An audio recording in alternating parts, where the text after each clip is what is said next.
नमस्कार, मैं प्रदीप कुमार और आप देख रहे हैं राष्ट्रीय समर्पण टाइम्स न्यूज़ चैनल। और इस वक्त आपको बता दें कि बहादुरगढ़ में सराय गांव के अंदर एक सांस्कृतिक या कहीं फिर वैचारिक कार्यक्रम था रविदास जयंती के अवसर पर। उस अवसर पर आपको बता दें कि चीफ गेस्ट के तौर पर हमारे साथ बैठे देवेंद्र डॉक्टर भलारा जी आए थे और उनके साथ में उनकी टीम आई थी। और इन्होंने यहाँ पर आकर जो जाति व्यवस्था है, जो भेदभाव वाली व्यवस्था है, उस पर भी अपनी बात रखी बेबाक तरीके से। और उसके बाद अब जो इनका जो विशेष जो मुद्दा है, जो देश के अंदर कोरोना जो फैलाया गया है या फैला हुआ है, उस पर भी इन्होंने गंभीरता से लोगों को जानकारी दी। तो उसके बारे में खुद डॉक्टर देवेंद्र भलारा जी हमारे साथ में हैं, उनसे हम बात करेंगे। सर नमस्कार। पहले तो हमारे नमस्कार प्रदीप जी। अच्छा सर, ये बताएं कि आज आप आए हैं और आपका काफ़ी बिजी शेड्यूल भी है, लेकिन आपने बहुत अच्छी बातें रखी। सर शुरुआत कैसे किया आपने? सर किस चीज़ की शुरुआत पूछ ये जो आज जो प्रोग्राम था उसमें जो आपने बात रखी, कहाँ से क्या बात रखी? पहले बात का तो ये मतलब है, देखो प्रदीप जी, क्या है कि समाज के अंदर जो जिन लोगों को राज करना होता है, उनका राज करने के राज करने के लिए उनके पास दो तीन चीज़ें कंडीशंस चाहिए होती हैं उनको। एक तो समाज संगठित ना हो, एक समाज जो है वो आत्मनिर्भर ना हो, वो उनके ऊपर डिपेंडेंट हो, और तीसरा वो उनके कंट्रोल में हो। अगर ये दोनों चीज़ें होंगी, अगर मतलब संगठित भी नहीं होगा और आत्मनिर्भर भी नहीं होगा, तो फिर वो कंट्रोल हो जाएगा। क्योंकि जिसके ऊपर आप डिपेंडेंट हैं, मान लीजिए आप आश्रित हैं बिजली के ऊपर कि आपके सारे काम बिजली से चलते हैं, तो आप आश्रित हो गए बिजली विभाग के ऊपर। बिजली विभाग अगर सरकार के अंडर में है तो वो जनता का प्रेशर रहेगा, अगर वो प्राइवेट कंपनी के अंडर है तो फिर आप जनता का प्रेशर खत्म, क्योंकि वो तो कंपनी मालिक है उसकी। तो अब आप बिजली के ऊपर डिपेंडेंट हैं, तो अब आप देखिए अगर वो किसके हाथ में, आप उसके ऊपर निर्भर हो जाएंगे।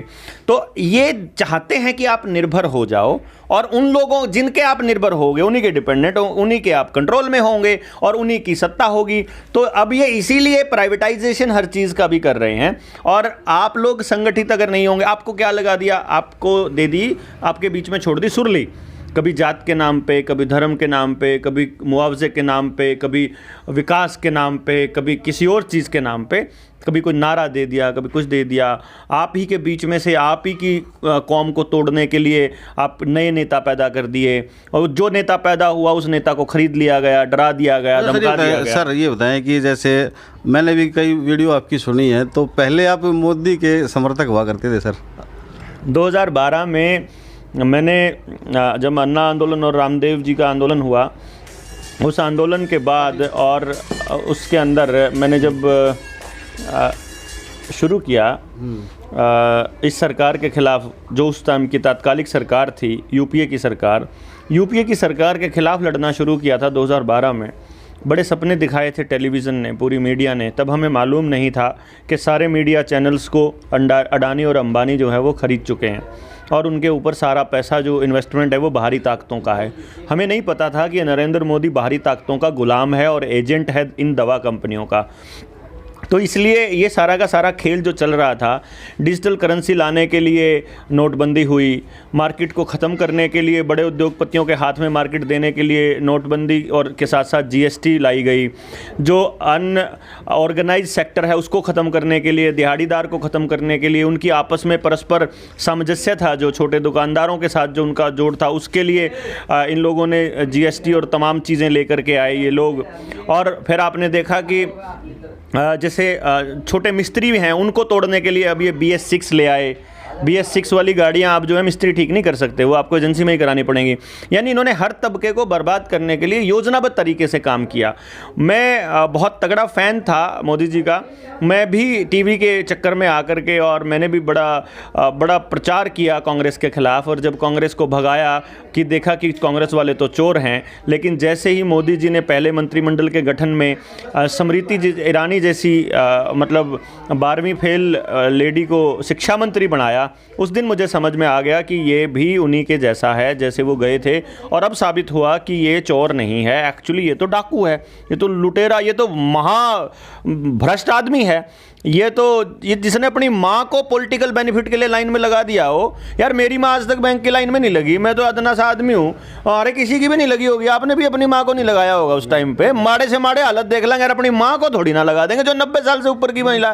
तब समझ में आया कि यार ये तो बहुत बदमाश गंदा आदमी है। अच्छा सर ये बताइए कि शुरुआत आपने अकेले से की है, क्योंकि पूरे देश में बड़ी बड़ी सरकारें, बड़ी बड़ी राजनीतिक पार्टियां इस विषय को नहीं उठा पाई, लेकिन आपने कैसे उठाया सर ये? देखिए, पार्टियों का तो अपना एक रुझान होता है, अपना एक तरीका होता है काम करने का। पॉलिटिकल पार्टियां इसलिए आती हैं आपके साथ में क्योंकि आप ऐसा चाहते हो, तो एक वोट बैंक होता है जो उनके साथ होता है। अब मीडिया उनके हाथ में खरीदा गया है, लोग बोल नहीं रहे हैं, तो पॉलिटिकल पार्टी कोई नहीं आएगी। आपने देखा कि चाहे केंद्र की बात हो, पूरे भारत के किसी स्टेट की बात हो, या हरियाणा के किसी नेता की बात हो, एक नेता भी जीता हुआ या हारा हुआ, सत्ता पक्ष या विपक्ष या आने वाले वक्त में सीएम बनने की दौड़ में शामिल कोई आदमी एक बार भी नहीं बोला आपके बच्चों के लिए। आपके बच्चों का स्कूल बंद करके उनको मोबाइल पकड़ा करके उनकी ज़िंदगी बर्बाद की जा रही थी और कोई भी नहीं बोला। क्योंकि लोग नहीं बोले, क्योंकि लोगों तक इन्फॉर्मेशन नहीं जाने दी। हम थोड़े से रिसर्च करने वाले लोग हैं, हम लोग खोज लेते हैं। अगर गूगल गलत इन्फॉर्मेशन दे रहा है, जैसे कि वो आजकल दे रहा है, गूगल सारी गलत इन्फॉर्मेशन दे रहा है, ख़ास तौर पे हेल्थ से रिलेटेड, तो हमने दूसरे चैनल्स पे जाके देखना शुरू किया। हमने द ग्रेट रेजिग्नेशन को देखा, जिसके अंदर 5000 डॉक्टरों ने सामूहिक इस्तीफा दिया कि तुम इस बीमारी के नाम पर जो नरबली ले रहे हो, हम इसके खिलाफ हैं। दुनिया भर के साइंटिस्टों ने, दुनिया भर के वायरोलॉजिस्ट ने, दुनिया भर के CDC के एम्प्लॉयज़ ने, दुनिया भर के WHO में काम करने वाले लोगों ने और इन वैक्स-सीन कंपनियों में काम करने वाले लोगों ने बताया कि इनके अंदर कुछ ऐसे तत्व हैं जो मानव शरीर के लिए अच्छे नहीं हैं। तो उन सब की बातें जब रिसर्च करके जब इकट्ठी करी, फिर खेती के कानून, पानी का कानून, एनवायरनमेंट का कानून, बिजली का कानून, बीज के कानून, फिर जब इनकी गहराई में स्टडी करी तो फिर देखा कि इन सारी चीज़ों का तंत्र जो है मिलके वहीं आ रहा है। जिस आदमी ने स्वालबार्ड सीड वॉल्ट के अंदर 3.5 लाख बीजों का रिजर्वेशन करके उनका पेटेंट करा लिया हो अपने नाम पे, स्वालबार्ड सीड बोल्ट को जो आदमी पेटेंट करा के उसका मालिक बन गया हो, स्वालबार्ड सीड वॉल्ट के अंदर इन्वेस्टमेंट करके जो उसका मालिक बना बैठा हो, वही Bill Gates John Deere tractor का कंपनी का इन्वेस्टर है। और जॉन डीरे ट्रैक्टर ने ही फार्मिंग विदाउट फार्मर्स वाली वो टेक्नोलॉजी सीड एंड स्प्रे बनाई है, जिसके ड्रोन का जिक्र अभी प्रधानमंत्री ने किया है। वही बिल गेट्स को 2015 में प्रधानमंत्री ने पद्म भूषण दिया था। वही बिल गेट्स अपनी इस वैक्स डैश सीन की जो मटीरियल है, उस फार्मूले का पेटेंट वो भी कराया बैठा है। वो आदमी ना खेती वाला आदमी है, ना खेती करता है, लेकिन 2.5 लाख से ऊपर एकड़ जमीन है उस बंदे के पास। उसके पास बीज का पेटेंट है, उसी के पास जो है डंगरों के बीज का पेटेंट है, उसी के पास मानस के बीज का पेटेंट है। ऐसा कैसे हो सकता है कि सारे बीज पे कंट्रोल वो करना चाहता है, मालिक बनना चाहता है क्या देश का? फिर देखता हूं कि नहीं यार, ये अकेला नहीं है। अपने देश का नंदन नीलकेणी उसको आधार कार्ड का डेटा दे रहा है, अपने देश का टाटा उसको एयरलाइन का फायदा ले रहा है।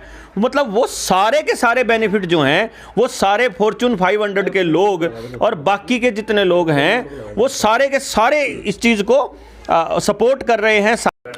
वही बिल गेट्स जो है वो सारी चीज़ों का मालिक बना बैठा है। और फिर मैं देखता हूँ कि नहीं यार, ये अकेला बिल गेट्स नहीं है, ये नंदन नीलकेणी जो है ये आधार कार्ड का डेटा प्रोवाइड कर रहा है। इसके साथ साथ जो टाटा को एयरलाइन वापस दी, सोचो, देखो खेल देखो आप। जब रतन टाटा ने 1500 करोड़ रुपए का फंड दिया PM केयर फंड के अंदर, जब वो कहा कि तुम्हें रिलीफ फंड में इतने पैसे दे रहा हूँ दान, तो उसको दान मतलब महादान ही बनाया गया। उसको सोशल मीडिया प्लेटफॉर्म, अब आप सोशल मीडिया प्लेटफॉर्म में जाके देखोगे, सोनू सूद के कार्यक्रम पर आयोजित करने वाला और टाटा को भी हीरो बनाने वाला वही बीजेपी की IT सेल थी। आपको ये समझ में नहीं आएगा कि आप उस आदमी को पहले देवता क्यों बना रहे हो। ये समझ में, भाई साहब, मीडिया अगर आपके खिलाफ है, इसका मतलब आप लोगों की बात कर रहे हो।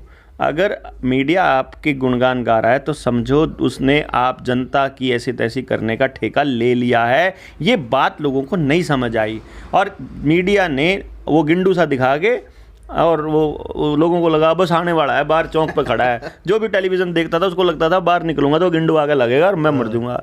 तो वो जो चीज़ें थी ना, भाई साहब आप कैसे समझाएं हम? सर ये बताएं कि जैसे पहले आपने अकेले शुरुआत की और आज तो आप ऐसे फिल्म स्टार जैसे हीरो हो गए हो, आपके साथ लोग बाग सेल्फी लेना चाह रहे। अब कहीं ना कहीं लग रहा है कि जो आपका जो एक आंदोलन था, आपने जो एक शुरुआत की थी, वो किस दिशा में जा रही है? क्या इसका परिणाम होगा सर? वहीं हूँ मैं अभी भी जहाँ मैं था। हमारे यहाँ जो अवतार जो बनाने की जो मतलब एक कला है ना किसी के पास भी, या कह लीजिए कि उनको रास्ता नहीं समझ में आता, या कह लीजिए कि वो लोग इतने पैसिव हैं कि वो खुद से नहीं करना चाहते। वो किसी को हीरो बना के ये कह देंगे कि तुम आगे बढ़ो, हम तुम्हारे साथ हैं। नहीं भैया, हमें अंधे लोग साथ नहीं चाहिए। तुम लोग अंधे होकर के जब उस टाइम पे कांग्रेस के पीछे लगे तो उन्होंने तुम्हारी को बर्बाद किया, जब तुम लोग बीजेपी के पीछे लगे तो मोदी ने बर्बाद किया, अब तुम केजरीवाल के पीछे लगोगे वो भी बर्बाद करेगा। हमारे यहाँ किसी पॉलिटिकल पार्टी के भक्त बन जाओगे वो भी बर्बाद करेगा। कल को तुम आंख बंद करके मेरे पीछे आओगे तो फिर मैं भी बर्बाद करूँगा, अपने से ही नहीं होगा। तो मैं कहीं नहीं पहुँचा हूँ, मेरे मुहिम वही है, वही जागरूकता मैं तब फैला रहा था, वही मैं अब फैला रहा हूँ। मैंने ना किसी से दान लेना शुरू किया है, मैंने ना अपना कोई संगठन बनाया है, और मैंने सोचा भी यही है कि मैं ना बनाऊँ, क्योंकि मेरा जो हमारा जो हम लोगों का जो पर्पज़ है या हम लोगों का जो ध्येय है वो ये है कि बिना संगठन बनाए क्या हम लोगों को संगठित कर सकते हैं? क्या बिना बिके, बिना डरे, बिना दबे हम लोगों की बात करना जारी रख सकते हैं? क्या हम आदमी की बजाय मुद्दे को सपोर्ट या विरोध कर सकते हैं? क्या हम ऐसे हो सकते हैं कि वाकई में समाज को समाज रहने लायक बना करके इस दिशा में काम किया जाए? यही देखना है कि क्या हम कितने मजबूत होकर के निकलते हैं या कितने कमज़ोर।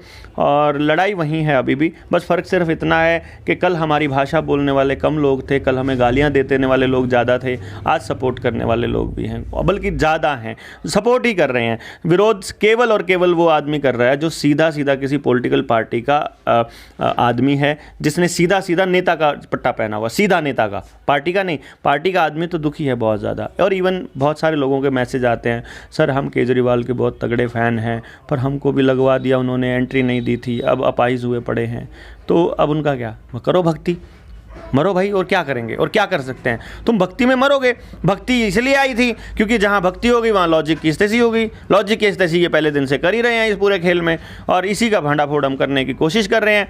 जिस दिन आ जाएगा समझ में, उस दिन इनकी गर्दन पे पैर रख के हिसाब मांगा जाएगा। देखना ये है वो लोग कब उठते हैं जिनकी बॉडी में पेन शुरू हो गया है, वो लोग कब समझ में आता है कि जो अब हार्ट अटैक के केसेस बढ़ रहे हैं, जो ब्रेन हेमरेज के केसेस बढ़ रहे हैं, वो बूटी के कारण है। ये कब समझ में आएगा कि तुम्हारी दुकानदारी को जानबूझ के बर्बाद किया गया। ये कब समझ में आएगा कि आपका छोटे दुकानदार को खेती वाले औजार महंगे क्यों किए और आमदनी उसकी खेती के प्रोडक्ट को सस्ता क्यों किया गया। आपके बड़ी बड़ी कंपनियां ही क्यों खुली रहेंगी। लॉकडाउन में भी फ्लिपकार्ट और अमेज़न को तो होम डिलीवरी की परमिशन दे दी गई, लेकिन हमको पड़ोस में से भी खाना लाने की इजाज़त नहीं थी। छोटा दुकानदार तो 6 बजे दुकान बंद कर देगा, लेकिन मॉल 9 बजे खुलेगा।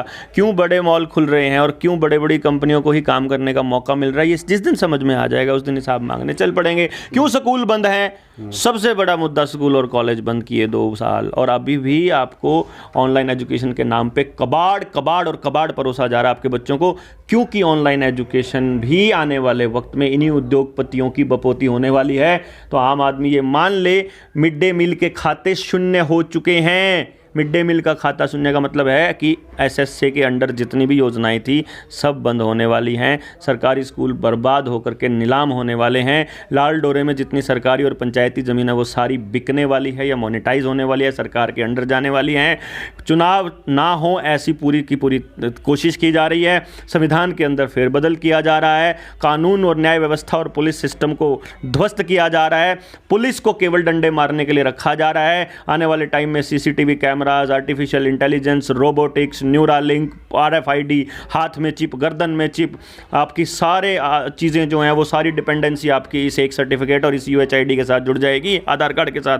तो आपका सब कुछ बर्बाद होने वाला है। ऐसा उम्मीद है कि लोग उठेंगे और अपने बच्चों को बचाने की लड़ाई लड़ेंगे। सर मेरा एक अंतिम सवाल है, हमारे चैनल के माध्यम से जो युवा, जो बुजुर्ग, जो भी व्यक्ति हमारे चैनल को देख रहा है, उनको क्या संदेश है सर? एक ही संदेश है भाई, अपने ज़मीर को बचा लो, अपने शरीर को बचा लो, अपनी हेल्थ को बचा लो, अपनी एजुकेशन को बचा लो, अपने परिवार को बचा लो। अपने शरीर की अस्मिता के लिए लड़ना पड़े, मरना पड़े तो मरने के लिए तैयार रहो। आपके परिवार में, आपके कौम में, आपके धर्म में बहुत योद्धा रहे होंगे। आप जिस भी जाति से बिलोंग करते हैं, आप अपने संतों की, अपने महापुरुषों की गाथाएं गाते होंगे हर साल जयंतियों पर और उनकी पुण्यतिथियों पर। आप उनसे प्रेरणा लीजिए कि कैसे उन्होंने समाज को बचाने के लिए, अस्मिता को बचाने के लिए, दूसरे लोगों की बहू बेटियों की इज्जत बचाने के लिए अपने सर कलम करवाए। कैसे उन लोगों ने अपने बलिदान दिए। तो क्या तुम अपनी ही इज्जत के लिए, अपने ही परिवार को बचाने के लिए लड़ नहीं सकते यार? सभी थोड़ी मरेंगे। जैसे हम लोग तो चले थे मरने के लिए, पर कुदरत ने साथ दिया कि मतलब कुदरत से ज़्यादा तो हम ये कहूँगा कि देखो उस टाइम पे तो दौर ऐसा चला दिया था इन्होंने कि बंदे को अकेले को गिरफ्तार कर दिया, उसका पॉजिटिव निकाल दिया और सुबह तक डेड बॉडी पकड़ा दी, बल्कि हाथ भी नहीं लगाने देंगे, खुद ही संस्कार भी कर देंगे कन्फर्म करने के लिए कि जल जाना चाहिए। कई बार तो जिंदे भी आए हैं, पता लगा कि इनकी तो किडनी निकाल ली गई थी। तो ऐसा दौर आने से बच गया और वो आवाज़ थोड़ी सी बुलंद हो गई, इसके लिए तो शुक्राना मैं मनाता हूँ हर रोज़। लेकिन ये सोचकर बड़ा दुखी भी होता हूँ कि युवा जो है मोबाइल की आड़ में छुपा हुआ है, वो इंटरनेट के खर्च करने के चक्कर में अपना टाइम बर्बाद कर रहा है। क्योंकि जिस दिन आपको इंटरनेट और मोबाइल से मन उब जाएगा, जिस दिन आप इससे मन भर जाएगा, उस दिन नशे के अलावा आपको कोई चीज़ जस्टिफाई नहीं कर पाएगी। और आपके लिए नशे का इंतज़ाम तड़ी पार ने पहले से करके रखा हुआ है अडानी के साथ मिलके। आप लोगों को एक दंगाई बनाने का इंतज़ाम ये ऑनलाइन एजुकेशन में कर ही रहे हैं, दंगाई बनाने का इंतज़ाम कर रहे हैं। आपके मोबाइल पर वीडियो गेम भी सारी बंदूकों वाली ही चलती हैं, तो आपको लहू नॉर्मल लगे, जो मतलब एक तरह से मॉब लिंचिंग नॉर्मल लगे, किसी को भी मार दो, ध्रुव सक्सेना, ध्रुव भाई को मार दिया, उधर प्रमोद, इंस्पेक्टर प्रमोद को मार दिया, उधर से किसी और को मार दिया, मतलब आप लोग को नॉर्मल लगने लग जाएगा कि किसी गुंडे के आगे अड़ोगे तो वो मार देगा। ऐसा कैसे पॉसिबल है यार, किसी के साथ अन्याय होते हुए देखना। आपको अन्याय के खिलाफ लड़ना है और आप ही के ऊपर अगली जनरेशन है। तो जिस तरह से इन लोगों ने पिछले 50 सालों में देश को बर्बाद किया योजनाबद्ध तरीके से, मेरा संदेश ये है उन नौजवानों से कि आइए मिल के बैठते हैं और आने वाले 100 सालों के लिए समाज के लिए एक रास्ता तय करते हैं कि आने वाली पीढ़ियों को किस रास्ते पर चलना है। इसी उम्मीद में हम लोग घूम रहे हैं कि जाने किसको ये चीज़ समझ में आ जाए और फिर हमारे जाने के बाद वो इस मुहिम को आगे बढ़ा ले। क्योंकि जिन भी लोगों ने इस न्यू वर्ल्ड ऑर्डर के ख़िलाफ़ बोला है, जिन भी लोगों ने इस माफिया के ख़िलाफ़ बोला है, वही आदमी जिसने भी समाज को इस तरह से संगठित करने की कोशिश की है, उसको इन लोगों ने छोड़ा नहीं है। ना ही इन्होंने लाल बहादुर शास्त्री जी को छोड़ा, ना इन्होंने भाई राजीव दीक्षित जी को छोड़ा, ना इन लोगों ने किसी को नहीं छोड़ा जो भी देश के लिए काम करना चाहेगा। तो या तो वो ख़रीद लिया जाएगा या वो उसको मतलब दबा दिया जाएगा, मैनेज कर लिया जाएगा। परिवार की धमकियां हैं, पता नहीं किस लिए आदमी किस तरह से कमज़ोर पड़ जाए, आई डोंट नो। पर हम ये चाहते हैं कि हम लोगों के कमज़ोर पड़ने से पहले, हम लोगों के उस गलत रास्ते पर जाने से पहले, जो कि संभावित है, आई डोंट नो क्या होगा, यही देखना है कि क्या कोई आदमी ऐसा भी है, हो सकता है, जो समाज को ना बेचे, जो समाज की भावनाओं जिसके ऊपर लोग भरोसा करें। तो इसीलिए हम यही कहते हैं कि भाई ट्रस्ट एवरीवन, बट आपको उस पर डाउट भी करना उतना ही ज़रूरी है जिसके ऊपर भरोसा कर रहे हो। आप उसको पूछिए, आप उससे इंक्वायरी कीजिए, जानकारियाँ लीजिए और जागृत होकर अपने समाज को जागृत कीजिए। यही मेरा आखिरी संदेश है।